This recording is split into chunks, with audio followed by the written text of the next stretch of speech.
I mean, for an R3, just look at that. This is a beautiful bike, bro. Yamaha, y'all know what y'all doing, man. Y'all know what y'all doing.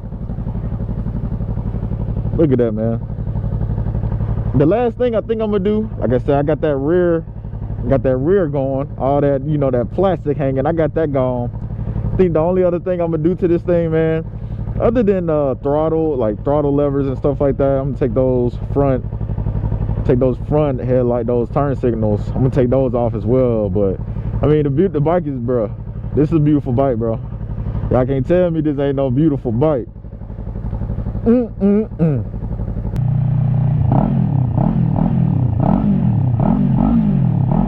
Yeah, that's what I'm talking about right there.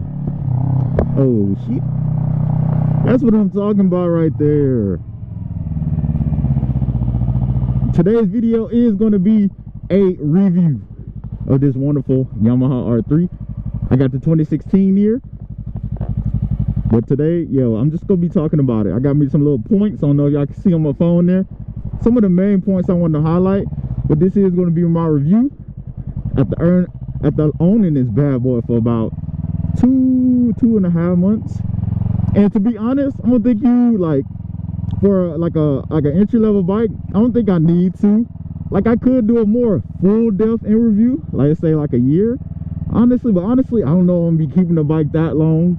I think for an entry-level bike, about, you know, maybe 2.5, 3 to like 6 months, half a year, it's a good enough time to know whether, you know, get a good feel for the bike, get used to the bike and everything under. Now, it may be longer, it may be shorter for some people, but I think about 2 months now, I got a real good, I'm pretty comfortable with it. Obviously not perfect, but got a good feel for it, you know. So I'm just gonna give my review on it. Got my main highlighted points, and let's get into it. You feel me?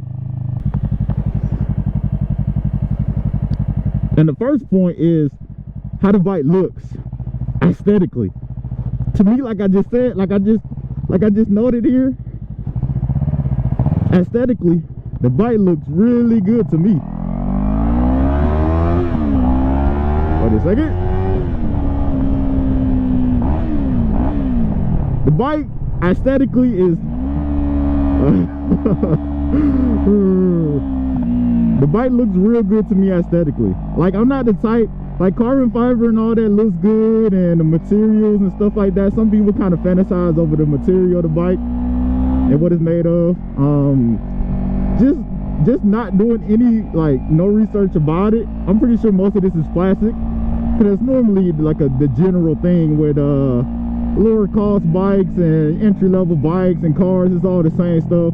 They're little to get that price, or to sell you at a cheaper price, they're normally, you know, kind of degrade the quality of certain other aspects of the, like, they'll degrade to how to say, a cheaper quality. Yeah, cheaper quality. Y'all know what I'm talking about. But aesthetically, man, this bike looks great. Like I just said at the gas station, this bike looks great, bro. Or man, this thing looks so good. Yamaha know what they doing, man. For an entry-level bike, man, this thing looks good, man. I'm satisfied, man. Like, if I can get these front turn signals off, and that's the thing though, like, we're excluding the turn signals and that rear turn signal, you know, jiggy bobs they got back there.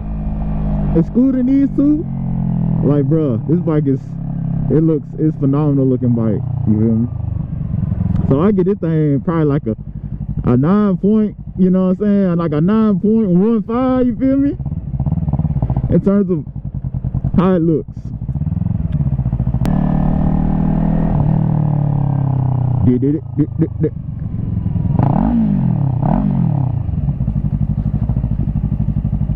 Yeah, I'm at the trying to focus and talk. I actually concentrate on what I'm talking about this time. It's gonna be a little bit tougher.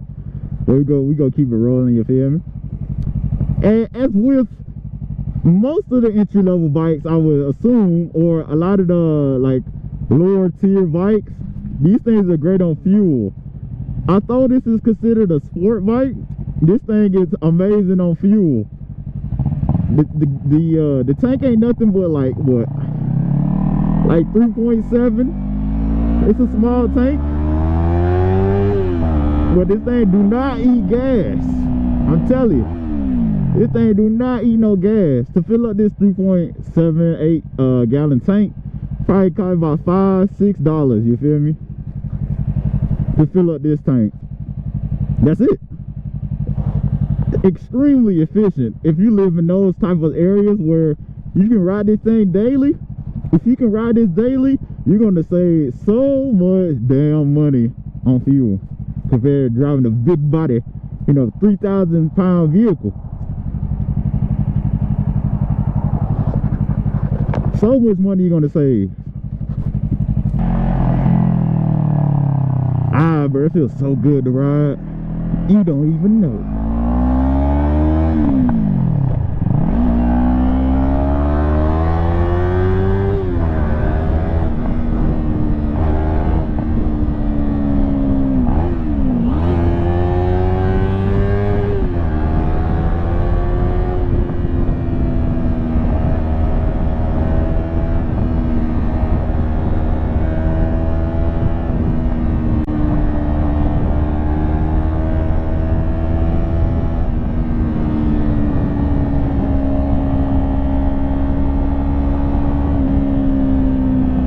Another thing with this, how it sounds. Now, also OEM, the bike not gonna sound. This R3 ain't gonna sound. It's not gonna sound like what it sounds like now. This 2016 I got, yeah, it's not gonna sound like this out of OEM. And most bikes not, because they put these fat mufflers and cats and all this stuff up on there. We all know this. But the previous owner before me, yeah, they did a little experimentation. I didn't even do it to make this bike sound like this. I got the bike like this. It looks like they just, whatchamacallit, they just went at it and put a little tip on it, is what this is. So the bike as it is sounds really good to me. But most likely it's not gonna sound like that coming out the factory. But me personally, I suggest a louder bike, because these people will hear you, man. Like, that's the main thing, so these folks will hear you. It's not even to be obnoxious. It's like, I need you to hear me coming, because y'all not looking in y'all mirrors, so you go hear me coming. But this bike sounds good for what whoever did to it. In case you were wondering, in case you wanted to do the same thing, yeah, it looks like they took all that off. Whatever it came with, they took it off. Just put some type of exhaustive on it, and I ain't really look at it too hard yet. Another thing, also talking about safety as well. When it comes to safety, this bike has enough torque to get you out of sticky situations. And obviously, it's great that it's manual transmission as well, so you can obviously like manually control where you want, what gear you want to be in. That's why I like driving stick as well, because if I want to get that torque right then and there, I can do it. And this bike has enough torque in those upper, like that one first, second, third gear, to where if you downshift and you need to swerve out of the way, this bike has enough power to do, way more than enough power to do that, obviously. Which is really, really important for situations where, you know, just braking is not gonna help as much. Because sometimes it's braking and swerving, sometimes it's swerving, sometimes it's like, you never know. But it's good to have torque available, just like you would like on a semi. Whereas for the semi, you need to climb hills. But for a bike, yeah, if you need to get out of a situation quickly as well, if you need to get out of a situation quickly, this can do that. Just downshift into that proper gear and you'll be able to do so. Also, I was saying, like, when it comes to, can this bike perform on highways, that's like a big question I see about these a lot of these bikes, these beginner bikes. I can tell you right now, 300 cc's. Look, I think it's a little less than that. I think what is this at? No, it might be at 310, something like that. This 2016. But it had, this thing is enough. Like, I forget what RPM I'm running at on 6th gear on the highway, but it's enough. I'm telling you, this bike isn't screaming at you know, 11 grand on the highway. It's not. It's really cruising at, like, I would say about 4 or 5. It's cruising. Like, it's not. Like, it can handle it. Without a doubt, it can handle the highway speeds. Without a doubt, it can handle highway speeds.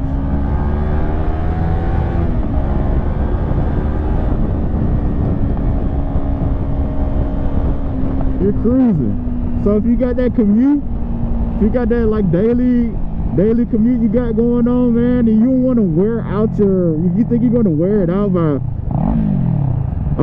more by driving on the highway all the time, you're not. Like, this bike can handle it. This bike can handle it.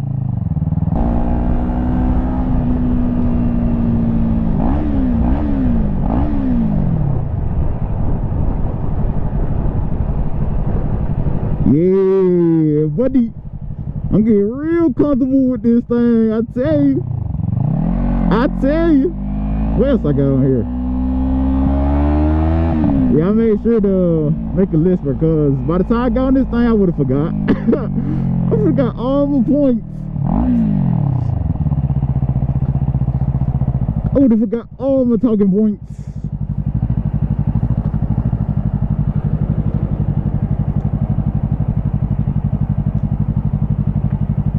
Another thing, this bike is extremely lightweight.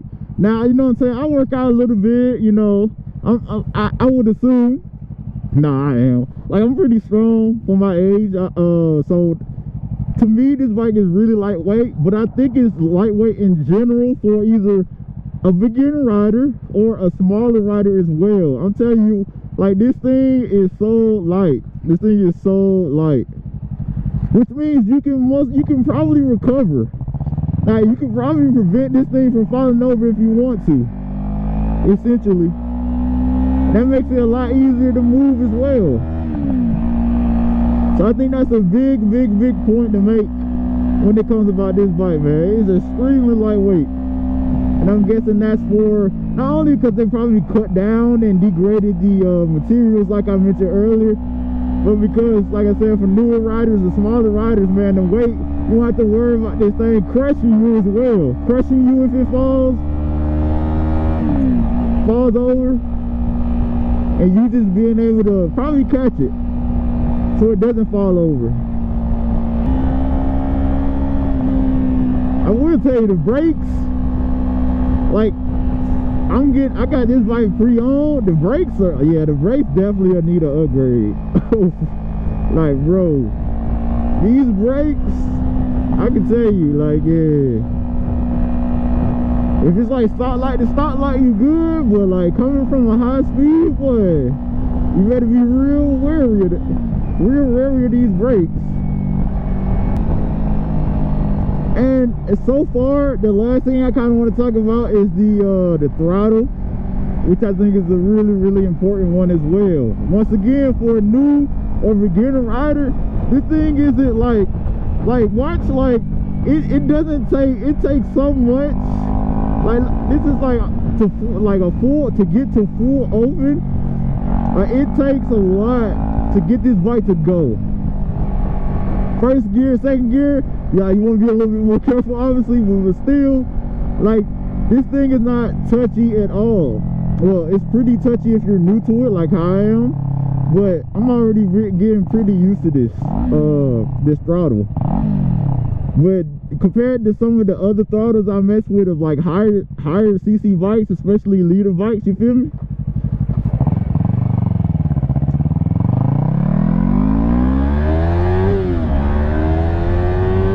Like, look how much I gotta open that throttle to get this thing to go.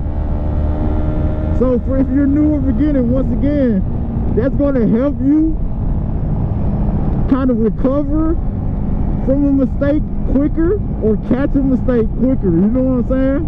Because you have more time to react, essentially.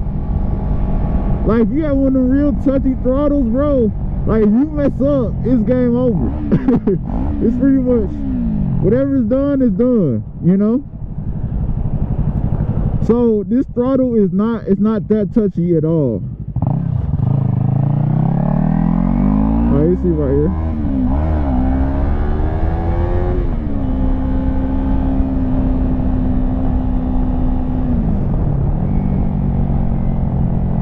I don't think I should be hovering like that. I don't think I should be hovering over the brake like that. So I can get better control of that throttle, to be honest. Myself. Yeah, but this throttle is very forgiving. It's what they would say. It's very forgiving. Which, if you are starting out, you want to go with. I'm so glad I chose this bike over like a higher CC bike. I have not laid this bike down yet, and it's probably because, like I said, I realized my limits, and I ain't let my ego kind of dictate what I was going to get. Knowing good and well, I should probably start out with a lower CC bike to just get comfortable. And I'm glad I made that choice. Because like I said, I haven't laid it down yet, and I'm real comfortable. Like, to be honest, I think I can upgrade right now, to be honest.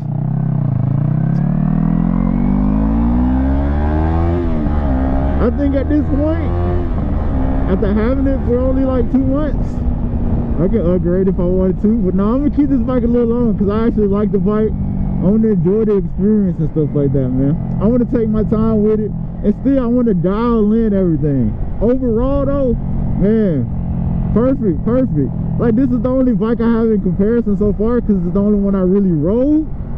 But oh man, I'm glad I made a decision, and overall this is a great bike to start on. For real. I shifted up right there. Trying to ride and focus on what I'm talking about is actually way tougher than it looks. Like, I'm probably been cruising around in the wrong gear, you know what I'm saying? I shift probably all over the place. But like I said, we just wanted to get the point across.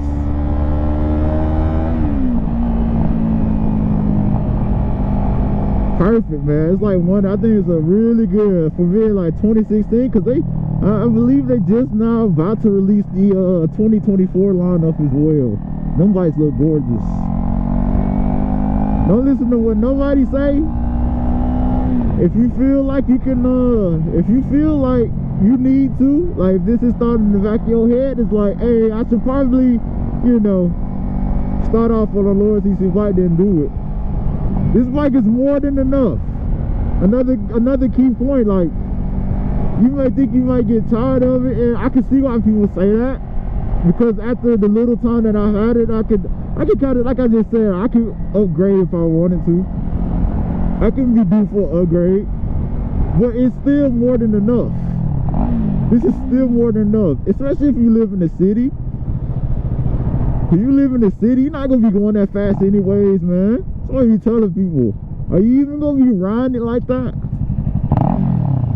Are you even gonna be riding what you looking for? Are you even gonna be riding it? Some of these bikes are, most of these sport bikes are sport bikes. They meant to be ridden, like really ridden. And this is a sport bike. It's just a lower CC sport bike, which is still more than enough for city driving. I can tell you that. Way more than adequate enough power for highway driving as well. Like, it's a really solid option, man. These Yamaha, these 300 cc's, and hey, some of them got 400 cc's. So 300, if you don't think 300, 400 definitely gonna be enough then for you. If you don't think 300 gonna be enough. But let me focus right quick. But yeah, that is the review. Let's ride off into the sunset. How about I shift up, bro? How about Why not shift up like I'm supposed to? All right then, peace.